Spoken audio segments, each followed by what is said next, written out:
آمين. أدي بين دبنت بوس ودوينا دليردنا شرفت له قيمها بدل له دكتور عبدي سودي يا دكتور عبد غني حسين يا دكتور محمد موسى وحنا هاي ولا ليال كسر دوادنا دكتي يو خير سومالي لأنه دبنتين بيدين يقول هالكن يدين كوي جوا حن دنيا إن أن كسر دويو كلمة ده سودوينتا مدرسان شرف كبدل له أنا كل أوديجا أنا قانو أوديجا تالية دارير سومالي لان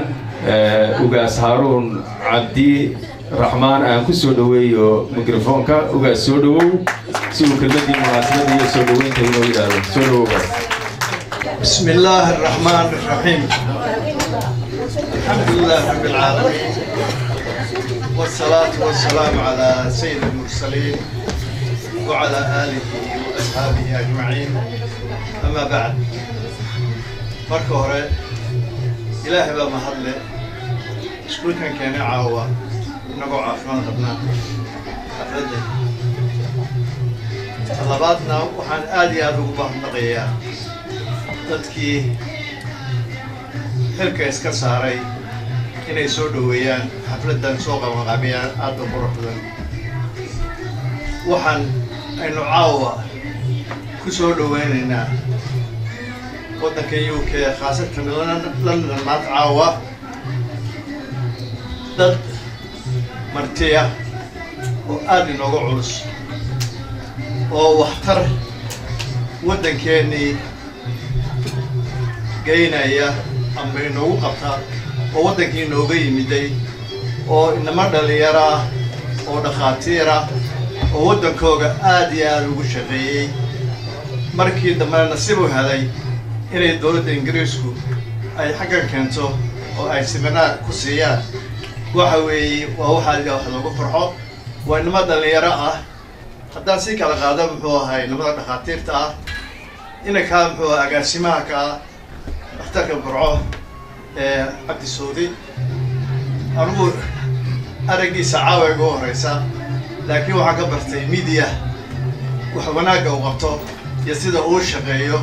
iyo siduu dhakhtarka muxuu ahaa burco ugu horumariyey aad iyo aad baan ugu mahadnaqayay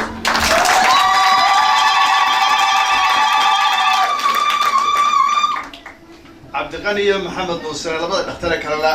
iyagana waxaan farayaa waddankii marka ay ku noqdaan dhakhtarnimada dadkeenu maanta aad bay ugu baahan yihiin dhakhaatiirteennii hore waxaad moodaa inay dhaqaalo wareegaan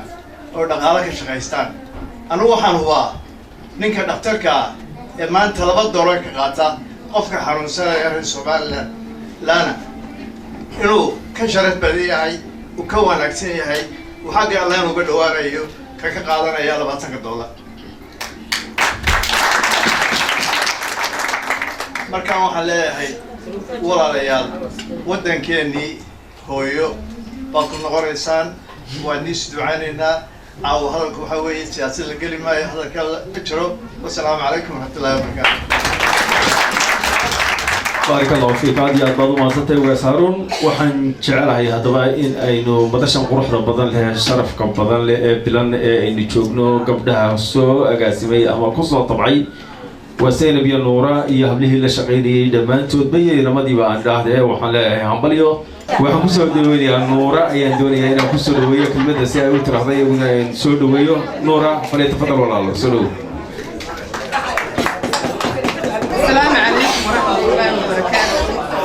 وحن آدي أدوك فرح سنة هاي سيدا قرحة بدن أدوك سوقي بشين سودوين تأثرها إنه قال عبد الغني محمد حسين يا محمد عبد الغني رهاتي هذه النهار سومالان waxaa laga yaabaa qof maaragtay abwaana ama maxaan ku raraa fanaana inaan in badan sacabsiyo laakiin dadka ay xigmadu fadhido ee u baahan inay bulshadu soo dhaweyso aynu si Soomaaliland dara u soo dhaweyno waxa weeye dadka maanta dhakhtaradeen u baahannahay ee cilmiga bartay mar walba u baahannahay dadku marka madaxina xamna xagna carna iyagana carna markaas waa aad bay horta sharaf inoogu tahay waxaan aad u jeclahay oo runtii inaan ka cudur daaranayaa maadaama xaflado badan ay jireen inaan intan iyo ka badan ma aynu kaga soo qayb geli lahayn laakiin haddana anaga waxay naga tahay un dadaal xaggayga inaan farxadda inala qaadano oo maxaan ku dhahaan inaanu idin jecelnahay inaan dhakhtaradayadii tihiin waxqabadkiina laynii ogyahay inaan maaragtay dhammaan inagoo reer Somaliland ah aan idinku kalsoonnahay insha allah waxaan rajeynayaa marka dambe xafladan ka weyn oo qurux badan oo soo dhaweyn iyo si sababtiba isku jirta inaan insha allah dadweynaha la samayn doono inta ka badan waxaan si gaar ah ugu mahadcelinayaa hablihii iyo nimadii nagib iyo igala qayb qaatay dhamaantood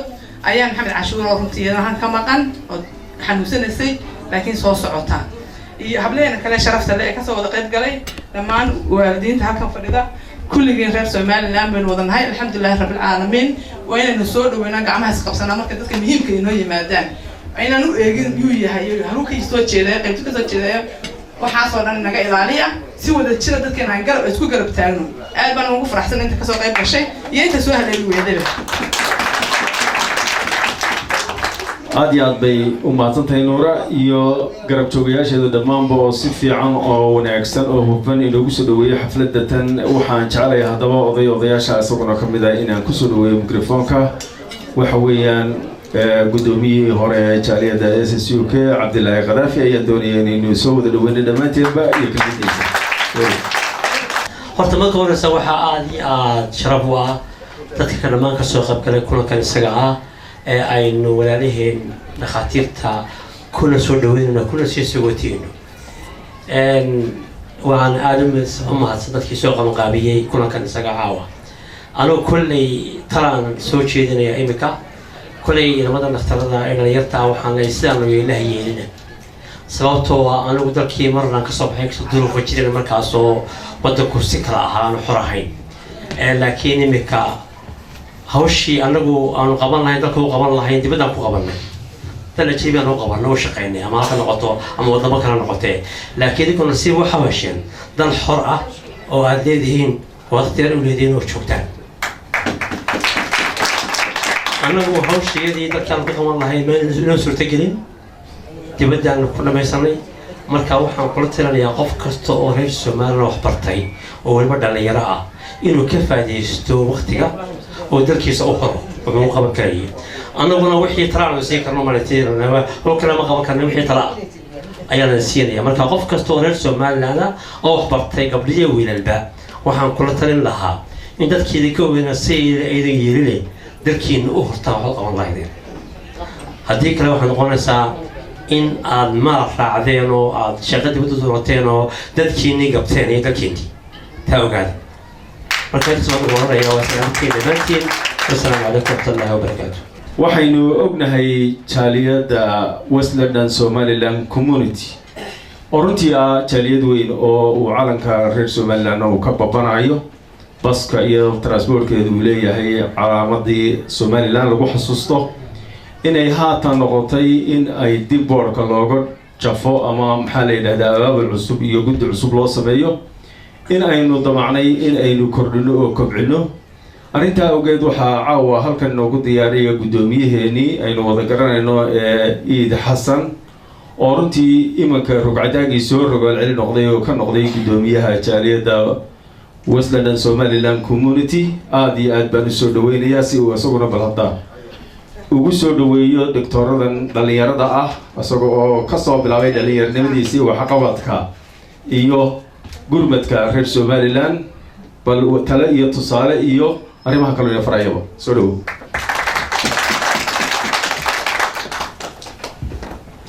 أعوذ بالله من الشيطان الرجيم بسم الله الرحمن الرحيم والصلاة والسلام على سيدنا محمد وعلى آله وأصحابه أجمعين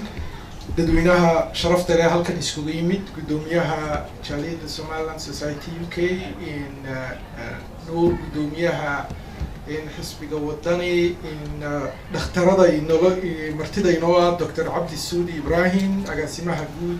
دكتور كبرعو إن دكتور عبد القني حسن جامع إن أقاسمها إن دكتور دار الحنان يا دكتور موسى محمد موسى حسن لو يسمونه Somaliland Medical Association كسعودة dhammaantiin ugaasaaruun odayaasha kale assalaamu calaykum waraxmatullaahi wabarakaatu. runtii aad baan usoo dhaweynayaa saddexda dhakhtar ee inooga yimid jamhuuriyadda somaliland. dhakhtarnimadu amba xagga caafimaadku bulsho nation marka la yahay waa tiirarka runtii dee horumarka dalka laga kiciyo, waayo bulsho waxay wax qabataa markay caafimaad qabto. bulsho caafimaad qabta ayaa si fiican u fikirta, markaa dhaqaalana mashiin u noqota dhaqaale fiican inay abuurto oo economy maxay haday caafimaad qaba markaa abuurto. marka somalilandna runtii aad iyo aad bay ugu baahan tahay dhakhaatiir maxaa la yidhaahayey casrigan cusub la jaan qaada, oo runtii awal waxaynu dhakhtarka u naqaanay markaad dhakhtarka tagto inuu bacda waa kuusoo buuxiyo, markaa psychologically xanuunkii kaa baayay. lagama yaabo dawadaas inay xanuunkii kaa biisay, laakiin waxaad ku qanacsantahay dawaa la iisoo qoro oo xanuunkii u iga bacay. somaliland weli taabaa ka jirta, marka tagtood aragto qof bay xumadi yaro qabanaysaa, 2 irbadood baa dhag lagu soo siinaya. xumadaasi waxaa jabin kari lahaa dee in yani xabad paracetamol intuu liqo qofka la baxnaaniyo, laakiin waxa maqan weli wacyigelintii caafimaadka in dadka laga ilaaliyo dawada, waayo dawadan laftigeedu waxbay yeelaysaa. marka insha allah dhalinyaradan dhakhtarada ay nala joogay waxbartay iyo kuwa badan ee kale runtii somaliland jooga, dr cabdiraxmaan baa nala fadhiya halka oo dhakhaatiirtii somaliland ka mida, oo halkan isaga laftigiisu wax ku bartay. waxaan rajaynayaa insha allah in the next 10 years in aynu gaadhno heer waxyaabaha xanuunada fudud oo dhan ee fluug oo kale. imika halkan markuu flugu kugu dhaco, de flugu waa virus halis ah oo wuxuu ku gaarsiinayaa inaad 5 maalmood sariir jiifto oo dhabarki iyo xubin walba way ku jabantay. haddana dhakhtar hadday tagto waxa lagu odhanayaa isbaxnaani oo maxaa la yidhaahayey dee kaarjabiye un cuno, markaa halkaa isku baxnaani because waa virusku dawo ma laha. markaa wacyigelinta insha allah in somaliland ay gaadho la ballaariyo oo dadka aad loogu wacyigeliyo ayaan rajaynayaa, oo dhakhaatiirteenuna ay ka qayb qaadan doonto. sida uu walaalkeen caynaawi sheegay, iminka guddi cusub oo dhawaan October la sameeyey baa Westland Somaliland Community loo sameeyey, oo dadkii xubnihii reer Somaliland ee xaafadaha isdeganaa ayna yidhaaheen waa inaad meeshii qabatinood maxaa la yidhaahayey jiritaankeedii aad badbaadisiinood ka shaqaysaan. markaa qorshaanu dejinay maxay haday short term plan oo rescue planka ka mid ah. waxaanu rabnaa in 500 oo qof oo somaliland isa member aanu uga dhigno communityga inta sanadkan dhammaan. sanadkana 3 maalmood baa inooga haray, waa 2 baynu maanta 29 baynu maraynaa soo maha. markaa waxaan intiina halka joogtay idinka codsanayaa reer somaliland ee aan weli memberka ka ahayn Westland Somaliland Community inaad please once your formamkii waa membership form is standing order, waa £5 a month maxay haday standard fee. qofkii rabaa uu ka badin karaa, ilaahay jeebkiisa u barakeeyey, laakiin waa £5 maxay haday standardku. khasab maaha xitaa inaad Westland deganaatid, haddaad areada Westland ka baxsan degan tahay as a donation bay ku noqonaysaa. but also xitaa marka wax la qabanayo munaasabadaha waa lagu soo casuumaya, informationka communityga aad helaysaa. membershipkan ma rabno qura inaanu meesha jiritaankeeda ku badbaadino, but also waxaan rabnaa inaan waxqabadkii dib ugu soo celino. wixii ay qaban jirtay maaha xitaa dee halkii laga sii qaado wax ka badan la qabto, oo dhalinyaradayna reer somaliland ee u baahan gacanqabadka teenagerada, familiyada, waxyaabo badan la sameeyo. runtii qorshayaal badan baa yaala, laakiin bilaa dhaqaale laguma samayn karo. £5 runtii wax badan qofka kama goynayso. markaa waxaan idinka codsanayaa fadlan intiina halkan fadhida qofkaan member weli ka ahayn inuu foomkaan oo buuxiyo standing orderka, oo insha allah ajar badan aad ka heli doontiin. magaca dalkiinana runtii waa jaaliyada qura ee UK ku taala, ee magaca Somaliland leh, ee magaca Somaliland ku registeraysan, ee gaadiid leh, gaadiidkeedu magaca Somaliland ku qoran yahay. markaa meel kaloo laga helaa miyay jirtaa? markaa fadlan nagu taageera insha allah, idinkuna sharaf iyo karaamo ayaad ka helaysaan waayo magaciina oo jira waa karaamada ayay ka mid tahay ummadeed marka intaabaan hadal kusoo koobaya ayaanan meesha hadalka qabsanin mar labaad saddexda dhakhtar walaalaheen aad baan usoo dhaweynaya waxaana leeyahay ilaahay cilmigaad barateen mid dalkiina iyo idinkabayna idin anfaca idinka yeelo wassalaamu calaykum waraxmatullahi wabarakaatu cabdiraxmaan doctor kusoo dhowow aad iyo aad baan kusoo dhaweynaya ما شاء الله هذا كوسو دوينيا السلام عليكم ورحمة الله وبركاته دماتي أن أروم بسم الله حين هذا الملا أن لقصة دريا وديكم ما يجنو أن لكن سيد وحدوني خسرتن والله من باب وعود يسعني يتأتي مسكوه الشاقين أن يراها كشيوم أقول هذا إن أكثر محمد موسى ولك دعاه كافرديا وكيل كي أبو قدومية وياهين ويمكشفت سلو قدومية يعني يحب كذا صدق بلاد كور لا دورتي سوماليلاند ميديكال أسوسيشن وركا دخاتيرتا سوماليلاند وأساس كده وكسر كلامي إلا هيو وإن هذا يسقى وكيلك ويمكسر جوجا وحنور جسر كرسان مكان سوي وربحنت بدن يوم ينسين دون إن شاء الله بإذن الله الكريم إلا يوم شن بقولوا دختر سمع لازم كمريسون مدة 30 سنة وأي مرنا هاي صدق يوم دختر ما أنتنا أي مريان سدير يلا شن بقولوا دختر أنتوا رجستر كريسان إلا أفر بقولوا هذا بنشون يوم دختر سكين كايشران دختر كهل كان يسولين عن كل بدي أو دكتور عبد السعودي وقاسمها جود يعني سبتال كم برعة ويقولون تسمع شغية دكتور عبد الغني وسن حاجة كله فديا ودكتور جاينيكولوجيسا أما يا دكتور كذا بيقول فرحة مركب مغرى ودكتور جاينيكولوجيسا وعنو برك سرك هي جامعة برعة ويشوفون لو بكرهان إسلام كان وهو أول بدن كقبت كنتي بين جاينيكولوجي محاذي عفماتك قبل كتوكا وانا دخلتي قدامك aad bay runtii waddanka uga qabteen ugu shaqeeyeen inta haddaan ka gudbo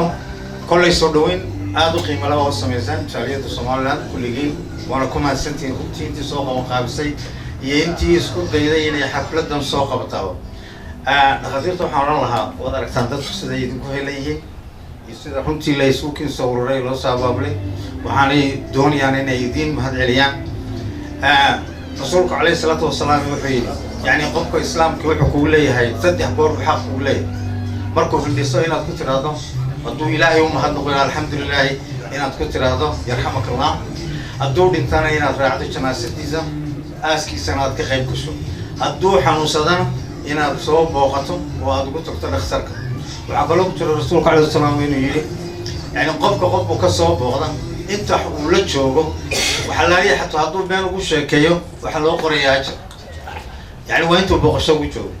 والقفك وحقبتين كور المركب قف حنوسنية قفك وحقبتين سكنات كلية وذكتين وحقبت كمرك وقفك السماينا كنت ساسي وقام مقطع يدور لسكين سوا بلي لسكين سو دياري عوان تنين يدين نقطتين كيد ديلو يهنا مكتكسي كردستان وحقبت كنت يا ضروسي عيسم ووسي كردستان وأي تصاري يدين نقطة سيدات ويدين كهليين إذا كنا نحرس بربنا كل ما تبدأ نختركو عرفتوا كتشرتها هذا نين أروح بدل موسيقى بتان تاسم ذكرى دردامية كونوا سولوا هذا ودنك ولا تكسروا ويننا وحنادكم هذا قيادتي سوا بشيء أوشم يسكسوا دبردي يسوق مقنعي قرتين بخاطر السولوا به السلام عليكم ورحمة الله وبركاته. دكتور غادي أكبر ما صنت هاي محمد عرب وحكي على جالية بريستول أردن وهمبلي وقصد دكتور رغم ونصي عربي دونا أدبن وسودوين يا سبوا مقعد جالية بريستول كهضايا أيام كسودوين يا مغرفون كا مهنة دي سيد دي سكرنا ولا صعد كل يعني ما هو حسب كهايو لكن أنت زي كسودوين. الحمد لله رب العالمين والصلاة والسلام على رسول الله. الوالد والسلام يا دمانتين جالية رير سومالان قيمة بدنا عوض كل شوكته أنت هوش سوا وشيء اسكو هوش وقت جلسنا سيجارة ومهد عليا سيقولنا حدوني نوم هاد عليه جالية رير سومالان عارق الإنجليزي أو إلا ما أنت خاتيتني بعدين هذا هاي شفين يبرمجان يلا نعاون شغلنا يو قوة بدنا كلامه سيقولني مرة كلامه وقابله هي runtii waxay samaynaysaa dareen bay samaynaysaa qiimo weyn leh qofka mudanka bulshada ka midka waxtarka u leh inagoo deegaan iyo cid wax kale iyo magaranaysa aan u eegin inaynu qiimaha ay leeyihiin ku qiimeyno gobonimada iyo sharafta ay ku jirtaa xanuunka xun ee bulshada ku dhacay maaragtay aadka u khariban ee qabyaaladda oo wuxuu suurtageliyey inuu inaga daboolo dadkeeni xitaa doorka ahaa ee qiimaha lahaa waxaan xasuustaa masaajidda ku tukanay beri malaa 2010 meelahaasay ahayd taraawiix bay ahayd marka bangooli baa lahayd masaajidka markii salaadii laga baxay buu ninkii masaajidka tujinayay imaamka ayuu dadkii la hadlay wuxuu ninkii hebel hebel xildhibaan hebel ayaa berita la qalaya oo Bangladesh baa lagu qalaya ninkaas jooga meeshaan joognana halkan hay'ad UK bay ahayd marka wuxuu ninkii haloo duceeyo dadkii bangoolida hay masaajidka joogay baa ninkii u wada duceeyay wali si ma qiiray alle oo aad yaabay sidoo ugu duceeyeen dee aniguna qof muslim loo duceynaya waa ay ducadii waan ka qayb qaadanay waxaan uga socdaa markii aan ka soo baxnay masaajidkii baan nimankeen la socnay waxaan ku yidhi inuu imika qof aynu wanaaggiisa isku raacayno kulligiin oo aynaan deegaan u eegin oo reer u eegin wax kale u eegin aynu saa u wada qiiroonayno ma heli karayna bulshadeena runtii raggii jawaab waa loo waayay arrintii markii dambani wuxuu yidhi waxaan u malaynayaa allayna sheekh mustafa iyo sheekh dirir ayaynu isku raaci lahay mid kaloo anaga inoo soo baday wuxuu yidhi oo labadaba si masaajid hebel ay inta looga diiday maxaadarada ka galaanay runtii waxa weeye ayaa darro weyn oo maaragtay dee foolxumada ay baashu leedahay marka inamadan oo ka yimid Somaliland oo maaragtay dhakhaatiira oo dhakhtarka qiimihiisu wuxuu leeyahay aynu garanayno inaynu reer UK waa aynaan u kala hadhin gobol wal iyo degmo ku soo dhaweynay waa gobonimo ka soo ifbaxday ma ay hibay ilaahay u sii reer UK maanta laga bilaabayno ku faani karnayno iyagana waxaan filayaa in dii wanaagaas iyaguna insha Allah inay u gudbin gaaraan inay u gudbin doonaan markay dalka tagaan wanaag maaragtay lagu qaabilayay maaragtay waa sida caaw magacyadooda qof walba halkan magaciisa uu raadinayay baa kasara qof garanaya ma jiro inanka agaasimo isbitaalka in badan TV-yada sidoo waas ku sheegay ay dad badan ka arkeen laakiin deena madalina meel yar waxa weeye wanaaga aynu u hayno dadkeena sharafta leh baa ayay noo tahay waxaan ku faani karayno aynu soo qiimeeyno kuwa dambe iman doonaan haddii Ilaahay ka dhigo dadka noocaas kale waxa weeye runtii haddii la qiimeeyo waa inaga qiimo yeelanaysa inaga gobonimada inaga dhimanaysa marka anagoo ka wakiila jaalida reer Somaliland magaalada Bristol hambalyo iyo salaam baan idinka sidnaa iyo sharaf iyo wanaag hadday sii joogtaan insha Allah waad noogu iman doontaan haddii Ilaahay ka dhigo haddii damar marka kalena markaas damba soo noqotaan baa iyana noogu iman doontaan safiirkiina hore ayaa soo gashaayaan oo niyadan aad salaamayno dhammaantiin waxaan siin salaamu calaykum warahmatullahi aad buu mahadsan yahay runtii waxaan haddaba jecelahay inaan xagga gabdhahana aan jallaaco bal hadda mar labaad aan ku noqdo seenaba qorto ku yeedho oo iyaduna howlwadeenada ama maxaa la yidhaahdaa dadka runtii dhali ugu firfircoon ee soo dhaweeya haday jaraale muwaadiniinteena reer Somaliland aad baan kuu soo dhawanayaa seenab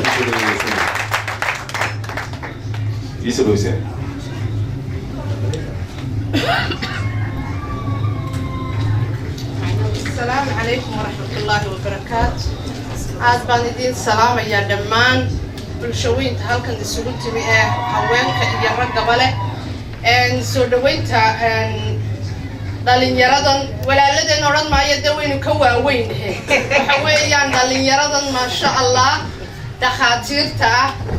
إن وحويان إن عبد السعودي إبراهيم agaasimaha waxa weeyaan isbitaalka weyn ee Burco Maxamed Muuse Xasan waa director-ka of Darul Hanan iyo Cabdiqani Xasan Jaamac oo ah Somaliland Medical Association run ahaantii waa wax aad loogu farxo dhalinyaro da'dan la'eg oo gaadhay heerkan ay maanta taagan yihiin bulshaduna ay runtii u bogtay laguna soo dhaweynayo dalkan Ingiriiska muddaana la yara joogteen waxaan jeclaan lahay meeshan ka weyn inaan insha Allah idinku soo dhaweyno waana idinku soo dhaweyn doonaa haddii Ilaahay yiraahdo intan waxay noqotay gabagaba uun maadaama aad dalkii u baxaysaan anigoo ku hadlaya runtii kana soo jeeda family dhakhaatiir oo aan aabahay u ahaa Ilaahay naxariistii jannaha ka waraabiyo nin dhakhtar ah cisbitaalka burcana ahaa waqtiyadii 70yadii ka shaqaynayay wuxuu shaqada ka bilaabay isagoo carabaha ka yimi iyo Yemen cisbitaalka burco 1970 1975 bartamihiisina dalka uu ka tagay oo wuxuu tagay xagga ay carabaha iyo khaliijka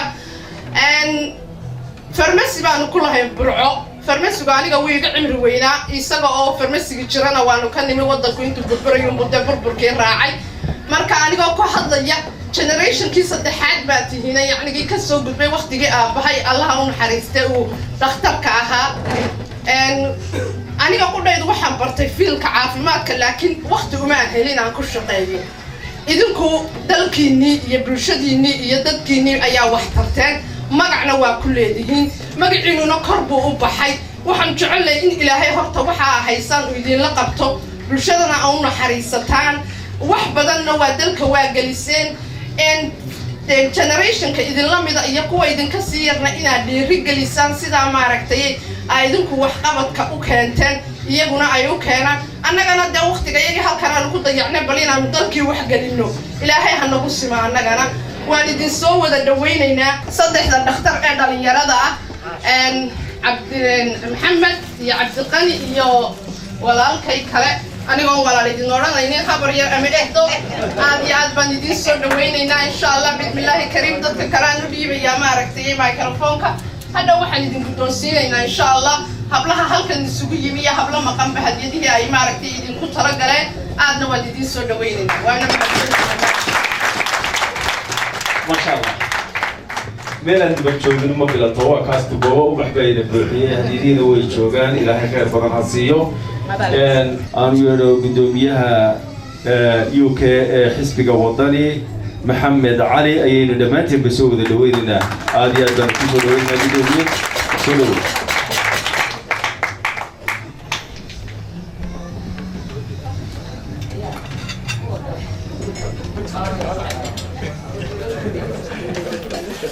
بسم الله الرحمن الرحيم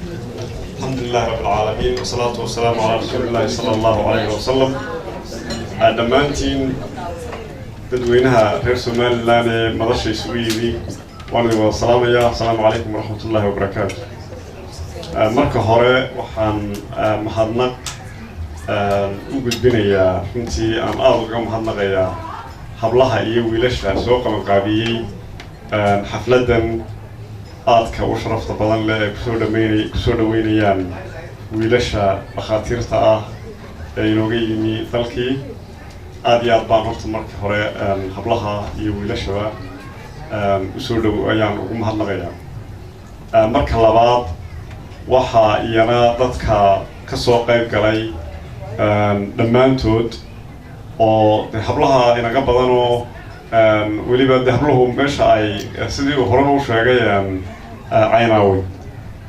meesha dahable laga waayo ilain waa inagu istuu eegaynaa dirbo waa meeshii bilaya aadka dee arkayse hablaha ayaa inaga badanna inagala sharaf badan inagala shaqo badan iyagana mahadnaq gaara baan ayaan u jeedinaya intaa ka bacdi waxaan wax yar iyana odhanayaa ayaan waan ku dambayne halkan baa waxaa joogta safiiradeennii hore oo iyadana waan ku dambaynayaa horta marka hore dhakhaatiirta saddexdooduba dee dhakhaatiir keliya maahe waana mas-uuliyiin haddaa yaraadaane mas-uuliyad iyo dhakhaatiir intaba way isu raacday ilaahay inuu la garab galo oo uu mas-uuliyadda ay hayaanna ilaahay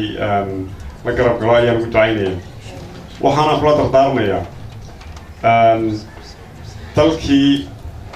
wararka xagga caafimaadka ka imanaya waxoogaa ma yaraa qurux badna inta badan oo waa la yaraa waxaa la yidhaahdaa dhakhaatiirta waddankii ka jirtaa weliba kuwa privatekaaba inta badan la sheegaa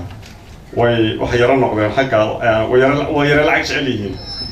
idinku sadee dhakhaatiir private malaa ma joogtaan badankiinu waxaad joogtaan dhakhaatiirtii dowladda mid kastaba joogo waxaan kula dardaarmayaa inaad noqotaan dad dadkooda u shaqeeyo oo u cadaalad sameeyo oo si wanaagsan ugu shaqeeya ilaahayna subxaana wa tacaala wuxuu ajar iyo xasanaad buu idinka siinaya mas-uuliyadda haysaanna inaa ogaataan iyana in ay tahay wax dee aakhiro iyo adduunba adduunkana laydinka arkaayo oo haddaa si wanaagsan u gudataan sharaf baa ku yeelanaysaan oo runtii dee sharaftaasiba waad halkan ba imika joogtaan ee nagula joogtaan caawaanagaba annaguna aanu idinka mahad celinayno imaatinkaan noo timaadeen waayo intayadan oo dhan ba idinkaas waxaaya keenay haddii idinaan idinku noo iman lahayn de intayadan isumaanaan imaadneen marka ilaahayna subxaana watacaala ashar buu idinka siinaya taana waa inaad xaad ku darsataan waayo dhakhtarku wuxuu ka mid yahay meelaha dadku ugu baahi badan yihiin dalkii hadda mar haddii ugu baahi badan yihiinna waxqabadka loo qabanayo qof caawinaysa oo ku taraysaa inay tahay iyaduna waajibaad aad gudanayso iyadoo ay tahay haddana aad ajar dheeraada ka helayso marka taana inaad ajarna xisaabsataan ilaahay subxaana watacaala ala idinla qaban doona insha allah ma badinayo kolley goordan baa la joogaa waxaan doonayaa ayaan waa safiiradeennii hore ee somaliland ayaan maxamuud cashuur oo halkan inala joogta oo aan ka xumahay runtii inaan maalintii ay xil wareejinta samaynaysay aan ka qaybgeli kari waayo arrimo faamili dartii oo shaqay kusoo korodhay ayaan maalintaa uga qaybgeli kari waaya anigoo isku talagalsanaa laakiin ayaan waxaan qirayaa runtii inay tahay qof aada iyo aada u mudakara oo aada u mudan in la bogaadiyo meel kasta oo ay somaliland ku leedahay munaasibad xagga hore ka taagnaan jirtay weliba abaabulkeedana qayb laxaad bay ka qaadan jirtay dee ogaadana hadda moogtahay safaarad kaliya ma ahayna activistna way ahayd marka hore ayay arrimahaasi ahaayeen arrimihii ay dee aadka ugu soo shaqayn jirtay waagii ay ahayd imika anagu heshiis gaarana waanu nahay haddana waagii ay ahayd safiiradda ahayd kala siyaasadna waanu ahayn haddana waa maanaan kala xanaaqi jirin aada iyo aad bay runtii ugu mahadsan tahay siday isugu dayday inay bulshada isu keento isu soo dhaweyso isu soo jiido ilaahayna ajar buu ka siin doonaa iyo xasanaad waxaan kusoo gebagabeynayaa dhammaantiin mar labaad aada iyo aad ba umahadsan tihiin dhakhaatiirtana waxaan leeyahay soo dhawaada aada iyo aad baanu idin jecelahay aada iyo aad baanu idinku mahad celinaynaa idinkana imaatinka nagala soo qayb gasheen iyo sida ilaahay khayr ha idinka siiyo idinkana shaqada haysaan ummadda u haysaan asalaamu calaykum وعليكم السلام ورحمة الله وبركاته قدومية وحان هدبا جعلها إنا أن كهريسي دكتور هذا عاوة هل كان مرتدى إنه سفير كينيا إنه جعلين oo imankana runtii hawlaheedii iyo maxaa la yidhaha jaaliyadda hawlaheedaysay weli halkii kasii wada ganacaysa ayaan maxamed cashuur ayaan kelmadda siinaya soo dhawaayaan aada iyo aad baan kusoo dhaweynaya السلام عليكم أدي أبز مهتمين ما محمد علي في الوعي لي مرات بدن بي أن نسكت تورتوني runtii anigu shalayna daraad baan imid wadankii ka imid saadiga maqlisiin waan duraysanahay laakiin wadankii markaan joogay baan nuura iyo aan wada hadalnay maxaa la yiraahdaa hablaha kale xafladda siday dhakhaatiirta ugu qaban lahaayeen waynu caadaysanay runta waan caado wanaagsan inaynu dadkii wadankii looga yimaado aanu soo dhaweyno laakiin kulankani runta anigu igala qiimo badan yahay soo dhaweys oo qof mudan oo wadankii ka yimid muddo imika laga joogo 3 bilood baan malaynayaa baan cabdi suudi isku aragnay dhakhtarka burco sidaan ka warhaysiin dhakhtarka burco muddo dheer baa laga qaylinayo oo urur international ka shaqayn jiray oo muddo gaaray in gebigiisiiba albaabada loo xidho berigii dhaweyd markaan ku noqday muddo 3 bilood laga joogo waa markii ugu horeysay bay noqotay aan arko intaan meel galo la yiraahdo waxaasaan qabsanay dhakhtarkiisaasaan ugu wadnaa general hospitalkii hawshiisa halkaasay maraysaa waxaan naga qabyaa waxa iyo waxaasaaya runtii waxay noqotay waxaan ku diirsado inuu noqday cabdi suudiyaad arkasiin inanka dhalintaya runtii waxaan doonayaa inaad si weyn loo tacbiyo qofka hawshaa ka soo baxay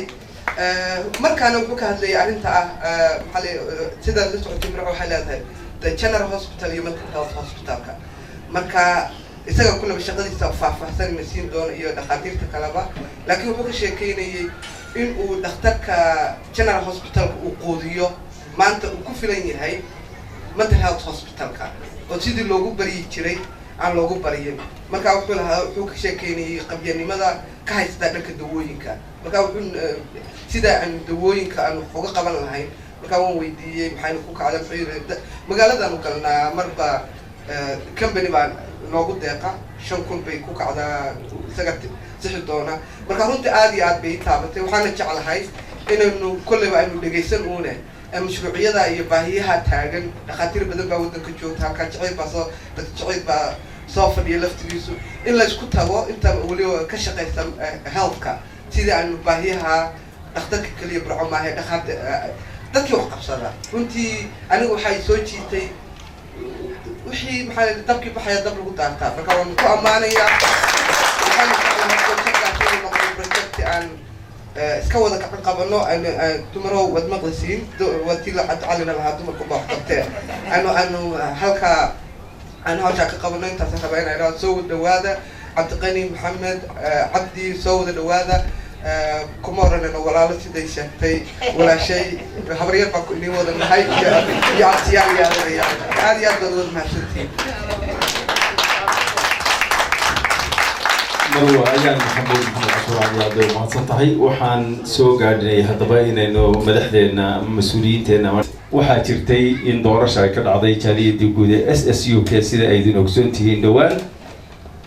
waxaa arrintaasi dabeetana ay dhacday in miiskii wadahadalka dib la isugu fadhiistay in la wada hadlay inay jaaliyadii iyo guddidii iyo dhammaanba dadkii intii xilsaamadkaha ay wada hadleen in ay dib ugu soo noqotay in xil wareejini ay dhacdo 5 bisha soo socota oo lagu wareejiyo nuur insha Allah arrintaa ogeed xafladaas waxaynu inoo ballana inaynu isugu wada dhimaadno in aynu soo camiro waa jaaliyadeenii inaynu wax wada qabsano inaynu wax wada lahaano waataynu wada lahayn waxaan leenahay 5 bisha anagoo isku duuban iyo dhammaantiinba waxaan naga war sugtaan insha Allah billahi kariim in gudoomiyihii uu yimaado warkana ay idinku heshaan maxaa la yidhaahdaa iclaaminta iyo dee sida ay wax u dhici doonaan insha Allah waxaan jecelahay in aan dhammaantiinba idin idhaahdo gudoomiyihii hore ee jaaliyadda SUK maxamuud xasan uu idin soo salaamayaa sharaf baa ka mudantihiin laakiin family ahaan buu shafiir ugu baxay arrintaana iga gaadhsii buu yidhi madasha iyo shirka bismillaahi raxmaani raxiim ugu horreyn waxaan halkan uga mahadnaqaynaa jaaliyadda reer Somaliland guud ahaan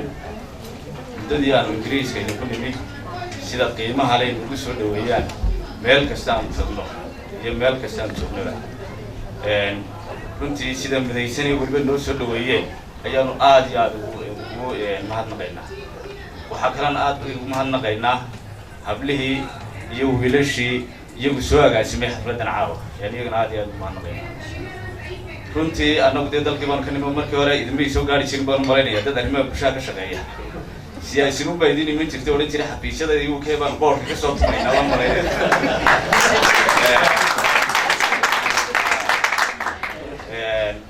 marka annagu waxaan ka soconnaa amaanu contact la leenay ama xidhiir la leenay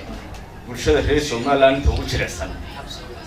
maalin walba anigu isbitaal baan agaasimo ka ahay waxaan loo yimaado dadka ugu jirecsan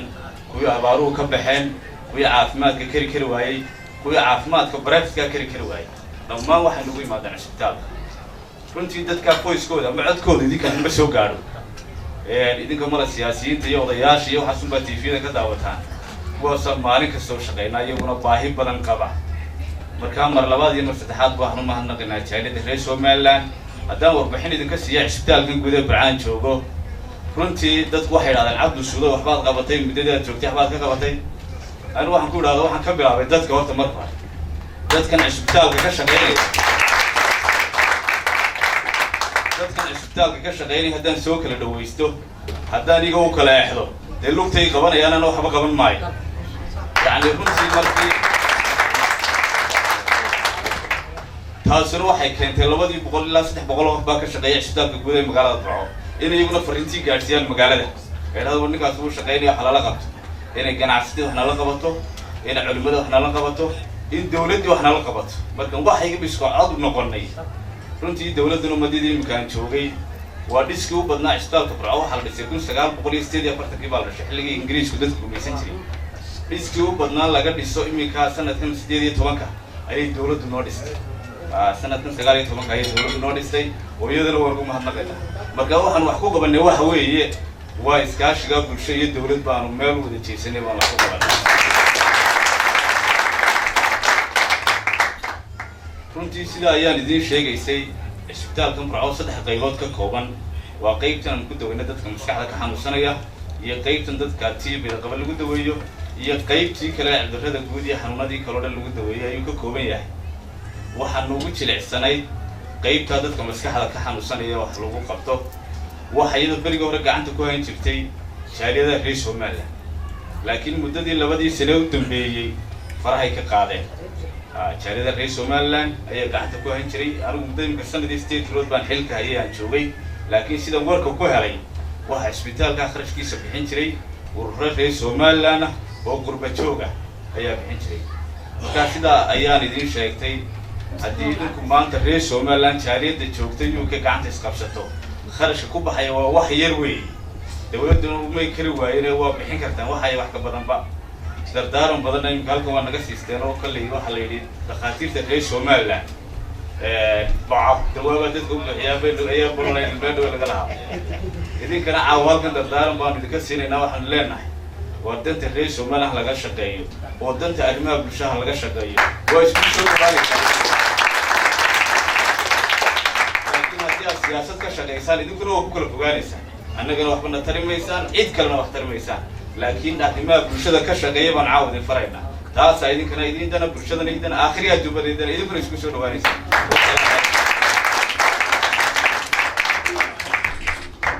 aad dictor ku maadsan yahay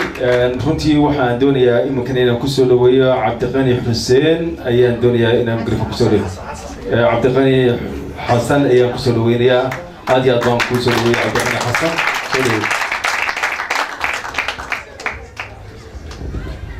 بسم الله السلام عليكم ورحمة الله وبركاته. كنت ما شاء الله خيبة وأنت أقف أصلا وأقول سوق وين سوق صار كل وقت سنة على جانب كلمة اللي سوق قطع ما بحضر مثل هذا أنقروا وياه لكن حلا يا أبي أبو ما سنتي رمتي خاطر داخلات وضوء حكم له مركلت كسر خاطر داخلات أفر قلبا نوصلها أفر تاقوا مدير وكم بحوي جستيس وفي مختلي هاي إنه مضى ولا يوم حيس ومضى أردن أو مثل عق هيستقبل أو ما هيستقبل ومضى أردن ولا يسنى إناس إذا كنت صدق من صدق ويسان رمتي واحد فكرنا سنة أخلاق يقولوا ولا أكسنت هاي عندها حتى أخبار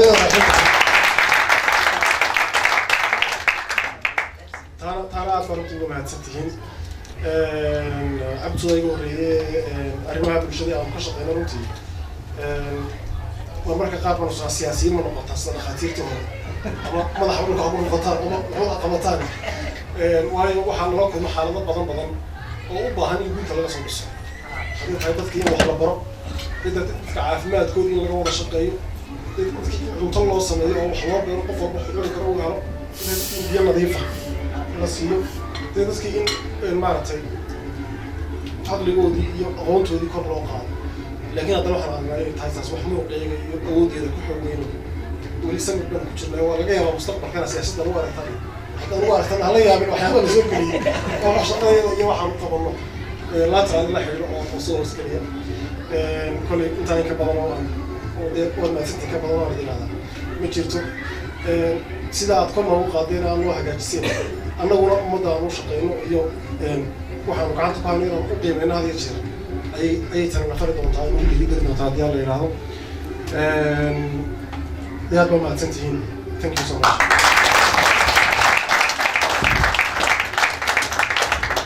aad iyo aad buu u mahadsan yahay Cabdiqani Dr. Cabdiqani aad baan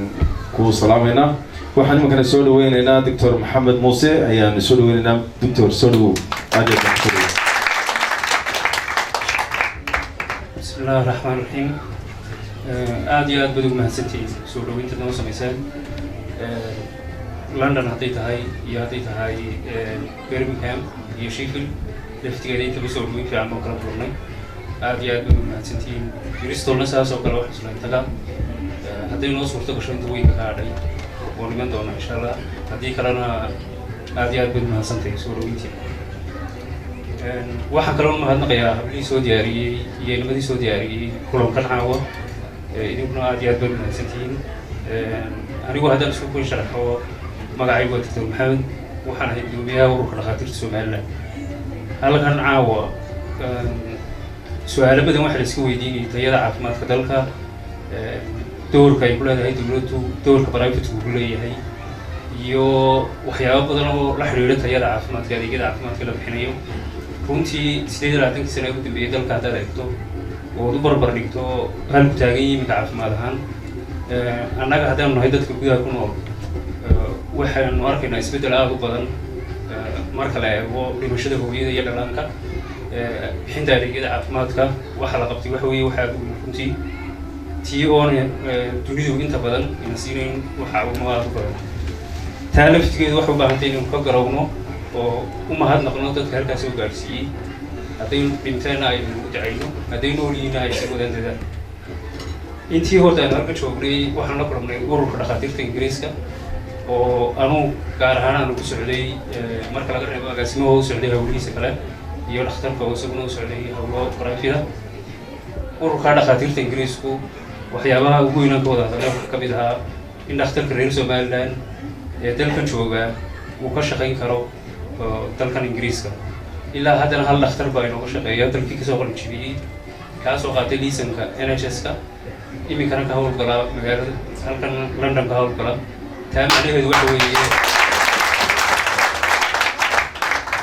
waa dadaalada aanu 3 bilood ugu dambeeyay inuu jirno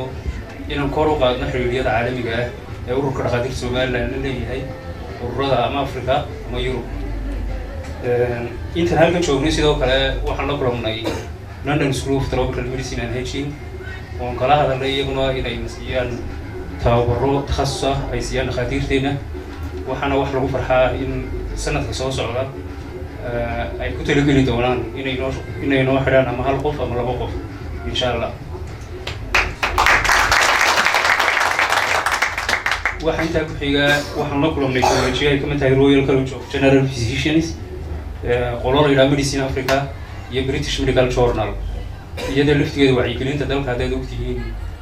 aad iyo aad uma fiicna wacyigelinta caafimaadku waxaan doonaynaa inuu sameyno Somaliland Medical Journal ka hadlaan arrimaha bulshada caafimaadka iyo nafaqada insha Allah kaana waxaan sameyn doonaa sanadka soo socda waxaan kaloo intan markan ka tago haddaan dalkiidin ka warramo caafimaadkiisa guud ahaan sidaa horta la sheegay gobolka Togdheer agaasimuhu aad iyo aad buu mahadsan yahay waqtigu joogay kor wuxuu aad ugu qaaday adeega caafimaadka gobolka Togdheer gaar ahaan degmada Bro gobolka Togdheer wuxuu leeyahay deegaano badan dalka Somaliland wuxuu leeyahay gobollo aad u badan dhammaantoodna waxaa jira baahiyo caafimaad oo asaasiya marka waxaa la yidhaahdaa hooyooyinka uurka leh Somaliland 230 baa helay adeeg caafimaad markii hore waa laga soo qaaday 8% bay ahayd kor baa looga soo qaaday ilaa 230 waa waxaynu rabno inuu dadaal iyo kor u sii qaadis ku wadno kor loo sii qaado haddaynu ka hadalno dhimashada hooyada Somaliland intii 10 sano ugu dambeeyay waxay hoos soo riday awal waxa dhiman jiray 1400 hooyo marka laga hadlayo boqolkii kun oo hooyaba waxa dhiman jiray 1400 hooyo waxa weeye 10 sano ka hor maanta waxaanu maraynaa inay 730 marayso taa macnaheedu waxa weeye in boqolkiiba 50 hoos loo soo dhigay dhimashada hooyada taasoo aad ugu muhiima kobaca dalka ugu dambeyn jaaliyad ahaan waxaan idiin soo jeedin lahaa haddaan nahay ururka dhakhaatiirta Somaliland number 1 in horta ka dheeraatan qabyaaladda waayo qabyaaladdu waxa weeye wax dib noo dhigaya balse aan siinayn horumar aynu ku hore u socono anoo marayaa laasqori agteeda 10 cisho ka hor intaanan safarkayga soo bixin waxaan la kulmay xanaano ka mid ah xanaanooyinka oo nin u xidhan nin bay u xidhantay ninkaa waxa difaacaya dadkii reerkiisa deegaanka joogay meesha waxa ku mulayso hooyo ku mulaysa way dhiig baxaysaa xaaladaha noocaasa ninkaa waxay ku difaacayeen waa qabiil marka waxa loo baahan yahay qabyaaladdu waa taas damiirka qofka u bedelaysa hooyo dhiig baxaysa meel ay joogto inuu reer ka doorsado marka inaad aad iyo aad uga fogaataan taas waa taladayda koowaad waxaa jiro kale waxyaabo badan oo jaaliyadaha aad qaban kartaan oo ururka dhakhaatiirta ingiriiska wuxuu sheegay inay jiraan jaaliyadda Uganda oo kale iyo Rwanda ka samaysan dalkan ingiriisku waxay aad iyo aad u kobciyeen in volunteersku ama dhakhaatiirta takhasuska leh waddanka u dhashay ay labada waddan tagaan sidaa awoodeen waxay dhiirigelinayeen in xiriir fiican ka dhex bilaabmo Somaliland community halkan ku nool iyo ururka dhakhaatiirta ingiriiska si aynu iskaga kaashano inaynu dalkii u dirno dhakhaatiir takhasusa oo cilmiga u kordhiya dhakhaatiirteena dalka jaaliyadahan aad naga taageertaan sidii loo samayn lahaa xiriirka dalkana loogu adeegi lahaa ta saddexaad waxa weeye waxaa jira qayb ICU la yidhaha ama intensive care unit oo ah qaybta adeega degdega ah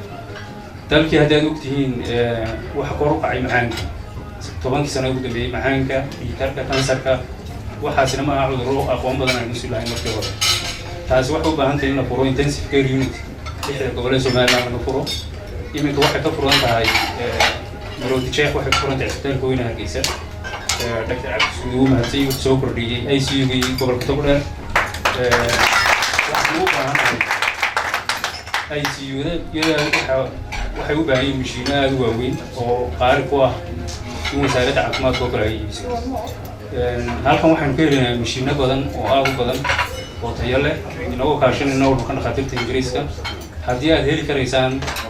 transport cost lagu geeyo dalkii iyada laftigeedu waa wax aad idinka baahan yihiin taageeradiina ugu dambeyn hadalka waan dheereeyey waxaa jira iyaguna dad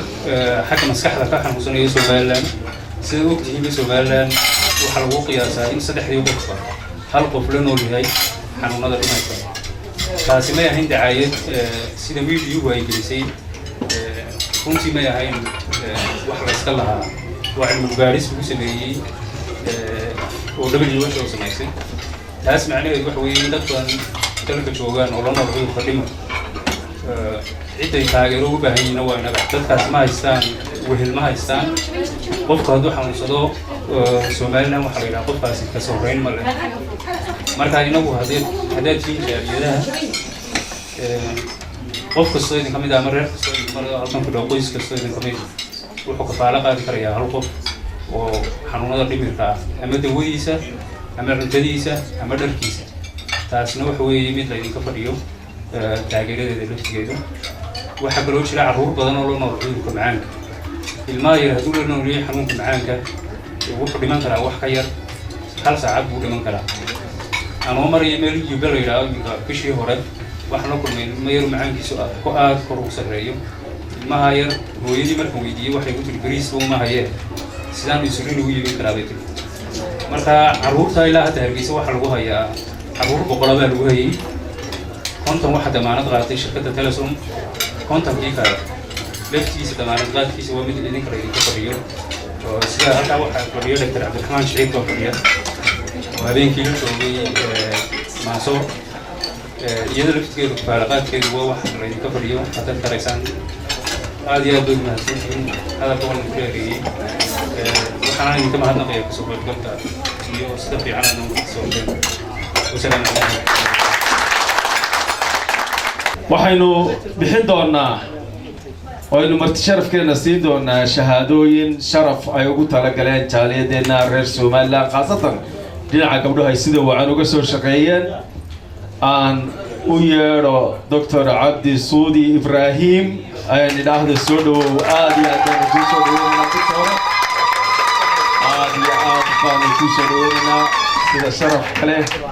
ay jaaliyadaadu kuu soo dhawaatay shahaado sharaftan waxaa lagu guddoonsiiyey waxqabadkooda iyo runtii waxbarashadooda iyo kartidooda ayaa lagu siiyey oo u garteen ummadda reer Somaliland UK aad baanu kuu soo dhaweynaynaa waxaan kaloo yeedhayaa Dr.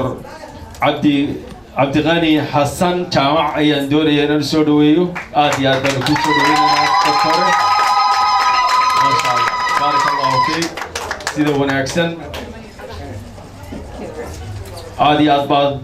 runtii u mutaysatay inaanu ku sharafno aanu shahaado sharaftaas jaaliyadda reer Somaliland UK guud ahaanba ay ku guddoonsiiyaan aad iyo aad baanu ku soo dhaweynaynaa waad mahadsan tahay aad iyo aad waxaan rabaa inaan soo dhaweeyo دكتور محمد موسى أيان دوري أسكن هنا سولويو وكل ومسؤول سنة سنة وكملة أخرى سوماليلان عاديات بن كسروينيا وحقابتك يكرتدينا يا مارتي كم تيستين شهادو يمكن شهادة شرف كان أيضا أيضا قدوسينيو عاديات بن مهتدين سي أيضا كرتدينا يو وحبرشدينا يو وحكتنا وشي كل waxaa kaloo la guddoonsiinaya ay gabdhaheena sharafka leh ay guddoonsiinayaan hadiyada sharaf ay siin doonaan mas'uuliyiinta oo ay goobtooda ugu geyn doonaan labaad shahaadooyinka iyo hadiyadaha la guddoonsiiyey dhakhaatiirteena yaryar ee mudakarka ah ee waxqabadka badan runtii ku soo kordhiyay bulshadeena waxay ka timi jaaliyadda Soomaaliland oo dhan khaasatan hablaha